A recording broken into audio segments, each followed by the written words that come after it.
हर हर महादेव। स्वागत है आपका हमारे चैनल पर। हम यहाँ लेकर आते हैं ऐसी कथाएं जो आपके मन को शांति दे, आत्मा को सुकून दे। आज हम सुनेंगे शिव महापुराण की दिव्य कथा।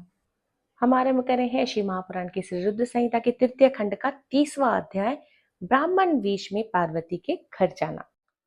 ब्रह्मा जी बोले, हे नारद, गिरिराज हिमालय और मैना देवी के मन में भगवान शिव के प्रति भक्ति भाव देखकर सभी देवता आपस में विचार विमर्श करने लगे। तब देवताओं के गुरु बृहस्पति और ब्रह्मा जी के आज्ञा लेकर सभी देवता भगवान शिव के पास कैलाश पर्वत पर गए। वहां पहुंचकर उन्होंने हाथ जोड़कर शिव जी को प्रणाम किया और उनकी अनेकानेक बार स्तुति की। तत्पश्चात देवता बोले, हे देवानिधि देव महादेव भगवान शंकर, हम दोनों हाथ जोड़कर आपकी शरण में आए हैं। हम पर प्रसन्न होइए और हम पर अपनी कृपा दृष्टि बनाए। प्रभु, आप तो भक्त वत्सल हैं और अपने भक्तों की प्रसन्नता के लिए कार्य करते हैं। आप दीन दुखियों का उद्धार करते हैं। आप दया और करुणा के अथाह सागर हैं। आप ही अपने भक्तों के संकट को दूर करते हैं तथा उनकी सभी विपत्तियों का विनाश करते हैं। इस प्रकार महादेव जी के अनेकों बार स्तुति करने के बाद देवताओं ने भगवान शिव को गिरिराज हिमालय और उनकी पत्नी मैना की भक्ति से अवगत कराया और आदर सत्कार सहित सभी बातें बता दी। तत्पश्चात भगवान शिव ने हंसते हुए उनकी सभी प्रार्थनाओं को स्वीकार कर लिया। तब अपने कार्य को सिद्ध हुआ समझकर सभी देवता प्रसन्नता पूर्वक अपने अपने धाम लौट गए। जैसा कि सभी जानते हैं कि भगवान शिव को लीलाधारी कहा जाता है, वे माया के स्वामी हैं। पुनः वे शैलराज हिमालय के घर गए। उस समय राजा हिमालय अपनी पुत्री पार्वती सहित सभा भाव में बैठे हुए थे। उन्होंने ऐसा रूप धारण किया कि वे कोई ब्राह्मण अथवा साधु संत जान पड़ते थे। उनके हाथ में दंड व छत्र था, शरीर पर दिव्य वस्त्र और माथे पर तिलक शोभा पा रहा था। उनके गले में सालग्राम तथा हाथ में स्टफिक की माला थी। वे मुक्त कंठ से हरि नाम जप रहे थे और उन्हें आया देखकर पर्वतों के राजा हिमालय तुरंत उठकर खड़े हो गए और उन्होंने ब्राह्मण को भक्ति भाव से साष्टांग प्रणाम किया। देवी पार्वती अपने प्राणेश्वर भगवान शिव को तुरंत पहचान गई। उन्होंने उत्तम भक्तिभाव से सिर झुकाकर उनकी स्तुति की। वे मन ही मन बहुत प्रसन्न हुई। तब भगवान ब्राह्मण रूप में पधारे भगवान शिव ने सभी को आशीर्वाद दिया। तब पश्चात हिमालय ने उन ब्राह्मण देवता की पूजा आराधना की और उन्हें मधुपर्क आदि पूजन सामग्री भेंट की, जिसे शिव जी ने प्रसन्नता पूर्वक ग्रहण किया।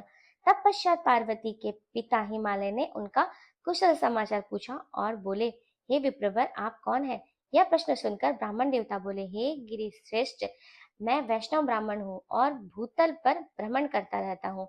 मेरी गति मन के समान है, एक पल में यहाँ तो दूसरे पल में वहां।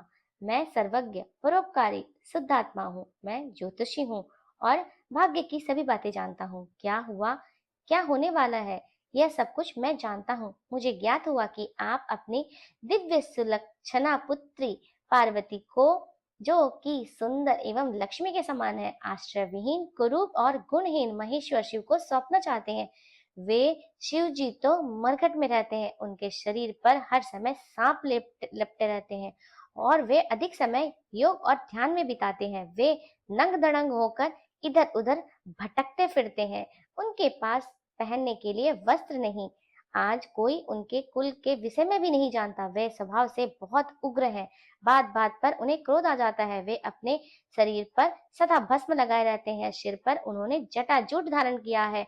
ऐसे आरोग्य वर्ग को, जिसे अच्छा और रुचिकर कहने लायक कुछ भी नहीं, आप क्यों अपनी पुत्री का जीवन साथी बनाना चाहते हैं? आपका यह सोचकर कि शिव ही आपकी पुत्री के योग्य है, सर्वथा गलत है। आप तो महाज्ञानी हैं। आप नारायण कुल में उत्पन्न हुए हैं। भला आपकी सुंदर पुत्री को वरों की क्या कमी हो सकती है? उस परम सुंदरी से विवाह कराने को अनेकों देशों के महान वीर, बलशाली, सुंदर, स्वस्थ राजा और राजकुमार हर्ष तैयार हो जाएंगे। आप तो समृद्धिशाली हैं।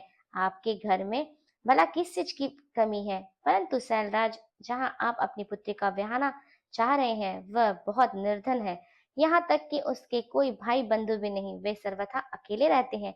गिरिराज हिमालय, आपके पास अभी समय है, अतः आप अपने भाई बंधुओं, पुत्रों व अपनी प्रिय पत्नी देवी मैना से इस विषय में सलाह कर ले, परंतु अपनी पुत्री पार्वती से इस विषय में कोई सलाह ना ले, क्योंकि वे शिव के गुण दोषों के बारे में कुछ भी नहीं जानती। ऐसा कहकर ब्राह्मण देवता, जो वास्तव में साक्षात भगवान शिव थे, हिमालय का आदर सत्कार ग्रहण करके आनंद पूर्वक अपने धाम चले गए।